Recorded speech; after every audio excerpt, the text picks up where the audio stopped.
Hey everybody, Sean from Media Assault here, and it's time once again for another video. This time out, it's going to be another collection video. It's going to be my Xbox One collection, and this one is considerably bigger than my PlayStation 4 collection, which I did last time. And you'll notice that some of these games haven't even been opened yet, and the reason for that is what I'll do is, the way I buy video games is I always look for a deal. It's sort of the way I buy movies. I'll always look for a deal. If I can buy a lot, a bunch of games together for a lower price, I will do that. So some of these games I bought because I got a good deal on them, and I just haven't opened them yet or haven't gotten around to playing them. The intent is to play all of them, so I don't buy games just to buy them. I do want to play them. So without further ado, because this is going to be a fairly long video, I'll get started. And these are in alphabetical order. First up is Alien Isolation, and this is a really cool sort of, I don't want to say stealth game, but stealth definitely becomes a big part of it.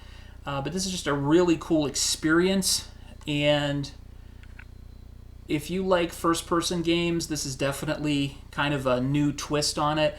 And if you're a fan of the Alien movies, this is sort of a continuation of the series, featuring Ripley's daughter. So it's very, very cool. I highly recommend this one. But just with the caveat that it is not the same old thing as far as first-person shooters. It's not like Alien versus Predator or anything like that. Next up is a game that I have not played, and I did get in one of those aforementioned lots. This is Assassin's Creed 4 Black Flag. This I got... I can't remember the other game I got this with, but I have not even popped this into my Xbox One, and I have not been very much a follower of the Assassin's Creed games, but I have heard good things about this one, so I may try it at some point. One of my favorite games for this current generation is Batman Arkham Knight, and yes, I do have this for the PlayStation 4, and yes, I have played it through and finished it on Xbox One. Why I have it on both, I'm really not sure. But this is just a fantastic game, and it doesn't really matter which system you buy it for. It's a must-play. Battlefield Hardline. I said in my PlayStation 4 video that I'm a big fan of the Battlefield games. This one, however, I am not such a big fan of. This is... number one, I think, as do a lot of people, that this should have just been DLC for Battlefield 4. It was developed in cooperation with Visceral, so it has kind of a different feel. It's more of a cops and robbers game. Well, it is a cops and robbers game than it is sort of a tactical shooter. I started the campaign. I really didn't like it that much. The multiplayer is a lot faster than Battlefield 4 is, and it's a lot faster than I prefer, so this is sort of a game that I would rent before buying. If you're a Battlefield fan, it's not the same old thing. And I have the windows open. It's very nice outside, so the birds are chirping. So this is Call of Duty Advanced Warfare, the Day Zero edition. This is it's a Call of Duty game. It is what it is. Not one of my favorites in the series. This one was, it was okay. The multiplayer is okay. But I liked it better than Ghosts, but that's not saying a whole lot. Call of Duty Black Ops 3. This one, I really am having some difficulties getting through. I'm playing the campaign mode. The multiplayer mode, I haven't really ventured much into. But the campaign mode, I'm just finding it to be bleh. I know a lot of people really like the Black Ops series inside the Call of Duty series, especially the first two, but this one, it's the futuristic stuff I'm not a big fan of. This is Dead Rising 3. I loved the original Dead Rising on the Xbox 360. I never really played, I played a demo of Dead Rising 2, but I never played Dead Rising 2. This one is really cool. You can assemble all sorts of weapons from crazy things and just really mow down a bunch of zombies. This is a lot of fun. Haven't finished the campaign yet on that one, but it is a lot of fun. This is Deadpool, and if you saw the channel update video that I did with some test game footage, I did it with Deadpool on the Xbox One. The campaign on this is about 9 hours long, but if you have the Xbox 360 or PS3 version, I would just go ahead and stick with those, because this has a weird glitch where it sort of freezes every, I don't want to say second or so, but every 15 seconds or 30 seconds it just sort of hesitates, and it's really kind of annoying. You can sort of see it in the video that I posted. But the game itself is a lot of fun. The scripting is a lot of fun. It kind of takes shots at a lot of the video game tropes that we all know and love. Sort of like the Deadpool movie, even though it's not based on the movie at all. Just a lot of fun, but don't expect a groundbreaking game. This is a game, I think this may have been the game I got with Assassin's Creed Black Flag. This is Diablo, Reaper of Souls. I am not really well versed in the Diablo series either. I did try this out, but I have not really sunk my teeth into the campaign mode or anything online. But it appears to be a lot of fun in kind of hack and slash kind of way, so I will definitely sink my teeth into that a lot more later. This I actually did a review of. This is Dishonored, the Definitive Edition. You can see my thoughts in the video that I posted 3 or 4 months ago, but this is a really cool game, definitely something different.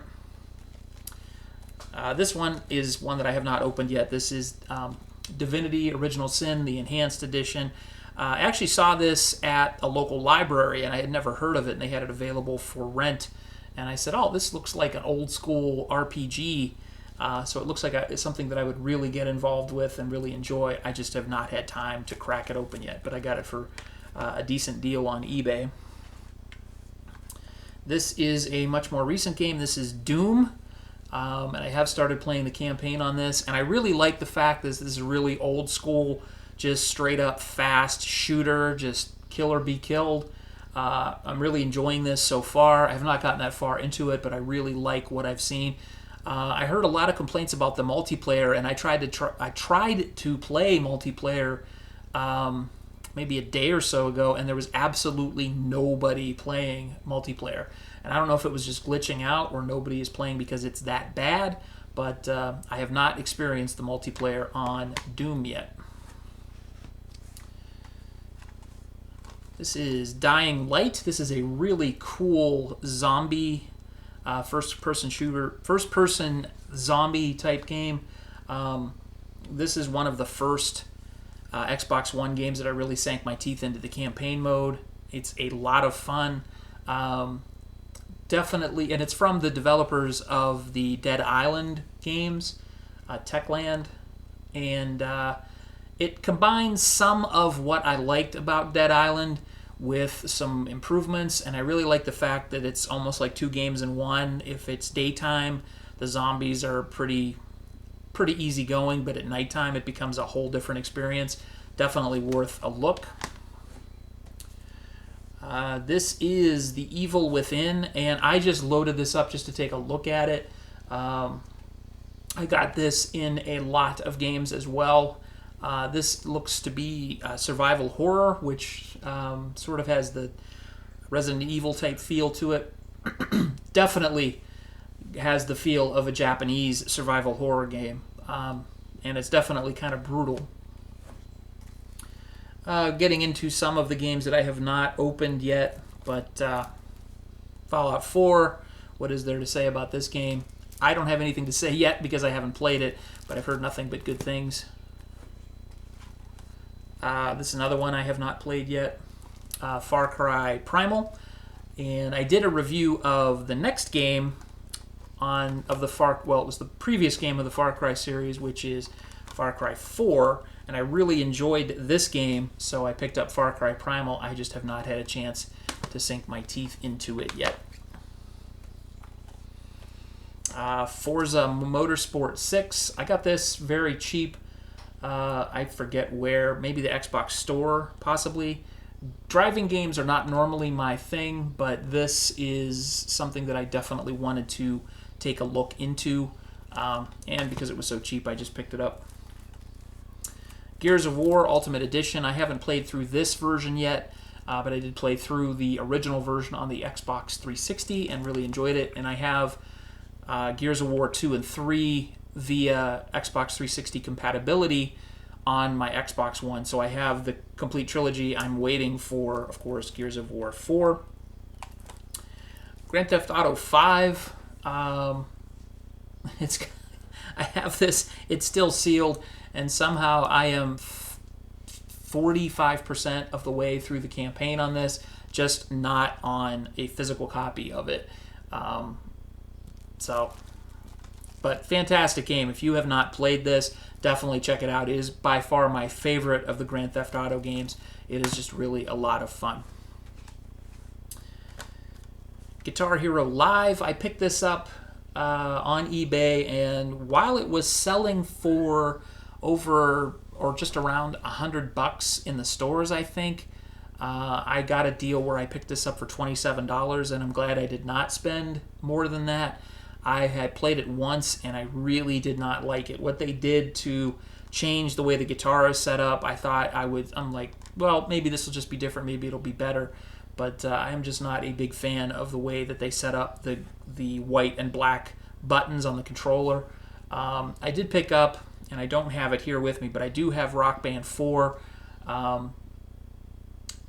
I just prefer the way that particular game is set up, and the guitar is the same as they were back in the day.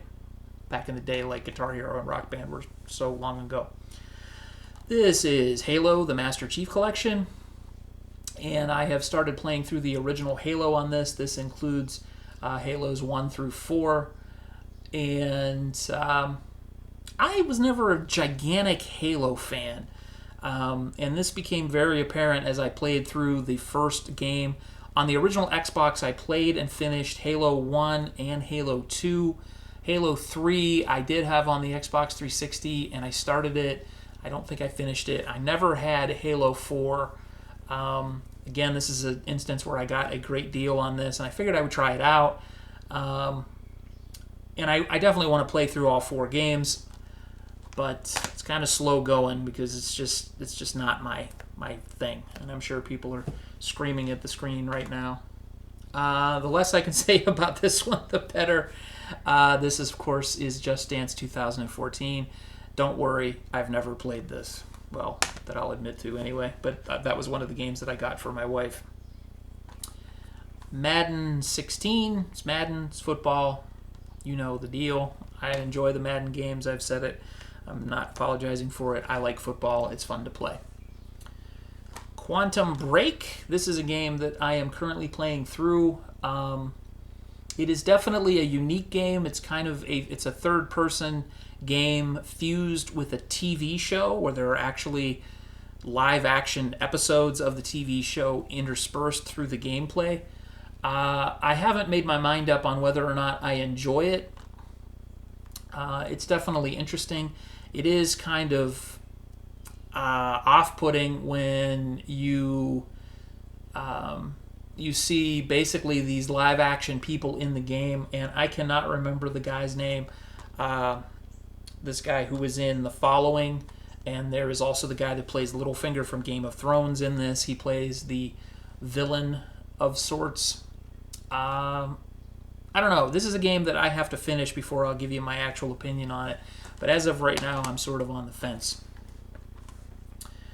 Rare Replay. This is a fantastic collection of old games. This has 30 games in it, including Perfect Dark, Killer Instinct Gold, Cameo, RC Pro-Am 2, RC Pro-Am, Perfect Dark Zero, the Viva Pinata games, Banjo-Kazooie, Battletoads Arcade, just a whole bunch of cool stuff in here.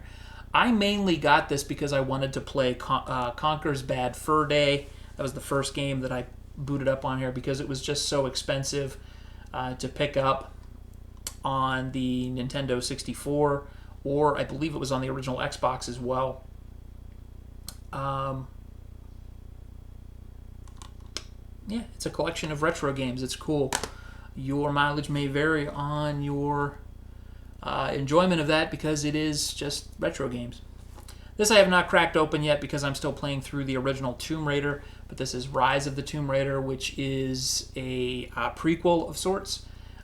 This was an Xbox One and PC exclusive, and I believe it was also released for the Xbox 360, and I did see a comparison video, and the Xbox 360 version looks amazing when compared to this one. I mean, this is obviously better, but it's not that much better. But I have not played this yet just because I am still playing through the original Tomb Raider, which was given away as a free one of the games with gold a while back, so I'm still working my way through that. And yes, I do play a lot of games all at once, so I start a lot and I finish occasionally. So these next few games are games that I picked up at GameStop very cheap and have not even popped them in yet. But this is Ryse Son of Rome. This is one of the launch titles for the Xbox One. I have no opinion of this whatsoever yet because I think I paid all of $5, $7, $8 for this. So still no opinion. Haven't played it yet. Same goes for this one. I read a good review of this. Shadow Warrior. Have not played it. Don't know anything about it yet. This is one of those games that I also purchased for myself and my wife. Shape Up with the Kinect. You can see it's really working.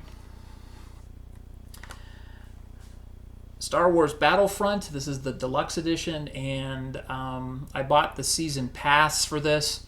I was a sucker. I have not played this in a really long time. I love Star Wars, and this game gets everything about Star Wars, the feel, the sounds, everything right. I just don't play it. I just cannot bring myself to play it. I love Battlefield, and this was developed by DICE. I don't know what it is. There's just some sort of stigma about this game. When I reach for my Xbox One, this is not a game that I pop in. I should probably change that, but I don't know. This is a game that I bought it, I sold it, then it became a Games with Gold download, so I just downloaded it, and before I downloaded it, I bought it again. So I have not cracked this copy open yet. This is the Day 1 edition of Sunset Overdrive. But let me tell you, I have played this. I have gotten pretty far into the campaign mode, and this is just absolutely insanely fun. Just a fantastic third person. It reminds me of Jet Set Radio from the Dreamcast a little bit. This was developed by Insomniac, who have done a lot of good things on the PlayStation. Just a lot of fun and really worth your time. It's an overlooked game, and I think more people should give it a shot. This was the first game I bought for my Xbox One. This is Titanfall, and this is multiplayer only, really. This is a hell of a lot of fun, and I'm really looking forward to Titanfall 2. There is no campaign mode. This is just first-person shooting, and then you can jump into these giant titans, these giant mechs, and battle it out. This is just a hell of a lot of fun. Really enjoy it. It's sort of gotten a bad rap, I think, but the second one looks like it should be a hell of a lot of fun. So, Titanfall. The Walking Dead, these are the Telltale games. This is Season 1, and I have finished this. This is a lot of fun. This is very cool. If you're a fan of The Walking Dead, not so much the TV series, but the comic books, this is sort of playing through a comic book adventure. If you're familiar with the Telltale games in general, this is par for the course, but it's a lot of fun. All of your choices have consequences later. I really enjoyed this. I did not play the extra content, the 400 days that came with this, but I did finish episode I don't know if this is considered Season 1, first season. And then next up is Season 2, which I have not started yet. So I don't have anything to say about that. Wow, this is really heavy. This is The Witcher 3 Wild Hunt. I have not started this yet. I bought this on a recommendation. Why the hell is this so heavy? Is there there's all sorts of stuff in here. I bought this on a deal. I basically bought this because somebody recommended this to me. GameStop had it on sale for some outrageously low price, and then like a week later they dropped the price to that price. but I have not tried this yet. But I've heard nothing but great things about this. If you've played it, let me know what you thought about it. Getting down to the last few games. Wolfenstein The New Order. This is a lot of fun. It's sort of a retro reimagining of if the Nazis were to win World War II. This takes place in the 1960s. Very fun game, especially if you're a fan of the old Wolfenstein games. Or Wolfenstein, I'm really not sure how to pronounce it, but I was playing Castle Wolfenstein back on the Commodore 64, so I've been mangling it ever since then, if in fact I am pronouncing it wrong. And because I like that one so much, I did pick this one up used. This is Wolfenstein The Old Blood, which takes place in 1946. I have not played this yet. And then last but not least, because I mentioned Sniper Elite 2, Sniper Elite 3 in my last video, my PlayStation 4 video, the creators came up with this, which sounds really cool, Zombie Army Trilogy. And this takes place in Berlin, 1945. Hitler has unleashed an army of the undead super soldiers. So what better way to celebrate your love of shooting things with a sniper rifle than shooting zombies with a sniper rifle? I just have not had time to crack this open yet. There you go. That is the alphabetical Xbox One collection, or as you're probably referring to it, as the collection of games that I have not played a lot of, or have not at least finished a lot of those games. But I will get around to it. I love playing on my Xbox One. You may have noticed that Battlefield 4 was not there. I do own it. It's digital. I have a lot of digital games for my Xbox One as well that I have played. I have a 2 terabyte external drive for my Xbox One, so there's a lot of stuff on there that I have not been able to show you. At some point, I will show you both my Xbox One and PS4 digital collections. On the Xbox One, there are a lot more games on there that I have played and finished, that more so than the physical games. But I really like my Xbox One. Don't hate on my PS4. I just prefer the controller on the Xbox One, so that's why I get more games on my Xbox One. So there you go. That's the collection. As always, feel free to rate, comment, and subscribe if you haven't done so already. Thanks again for watching, everybody. Take it easy.